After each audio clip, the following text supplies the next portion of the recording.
This next video will go through the accessory structures of the skin, which are glands, hair, and nails. We're going to start with sebaceous glands, which are oil glands. The oil that our skin produces is called sebum, which is how we get the name sebaceous. Here's a sebaceous gland.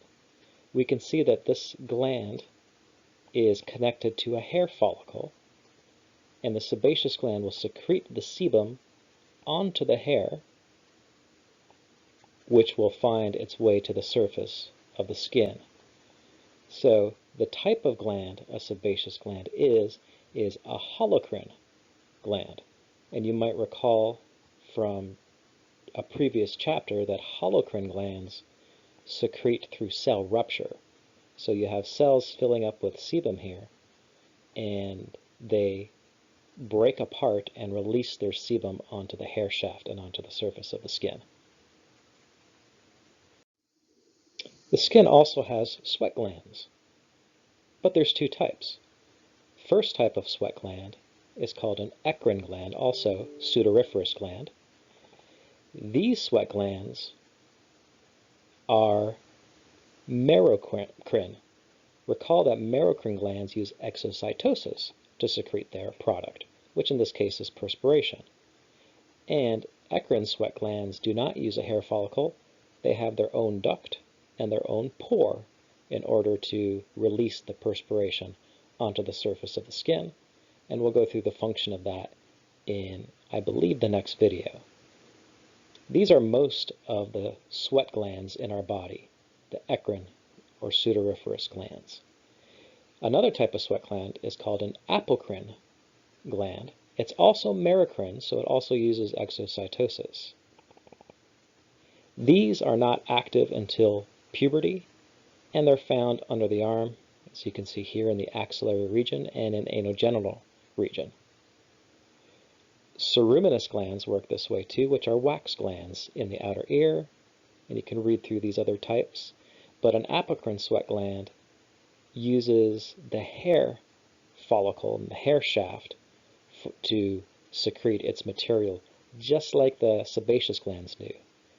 But unlike sebaceous glands, these apocrine sweat glands are merocrine, just like the eccrine sweat glands are. Next is hair, also known as pili. You can read through the function and its distribution throughout the body, but I'm going to go on to the picture on the next slide. The hair is made up mainly of two parts.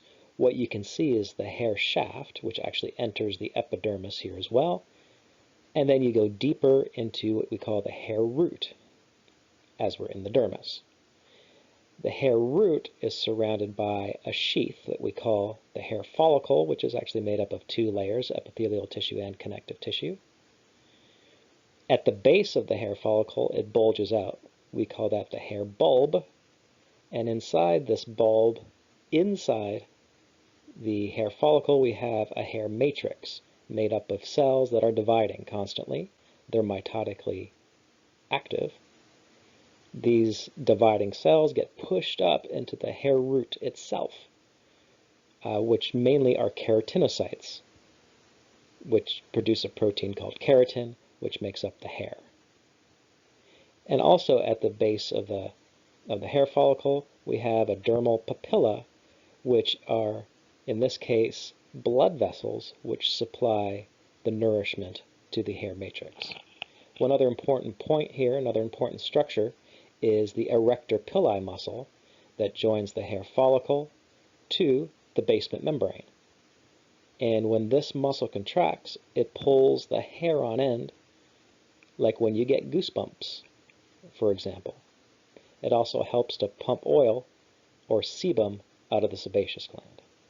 All of your hair follicles are connected by an erector pili muscle to that basement membrane. And the final accessory structure of the integumentary system are your nails. And to run through the parts of the nails, what you see of your nail is the nail body. The body lies on the nail bed, also called the hyponychium. We have to seal the space between the nail and your skin so infections don't enter the body. And that seal that we see actually all around the edge of the nail here is called a cuticle or an eponychium. As we run proximally, the nail is not visible anymore because it's covered by soft tissue. We call that part of the nail the root. Around the root, we have a nail matrix, which is not labeled here, which are actively dividing cells, keratinocytes, which produce the actual nail itself. One last label, we see a lighter area sometimes at the proximal end of your nail, and we call that the lunula, which is part of the nail growth region that you can see that's not occluded by the soft tissue.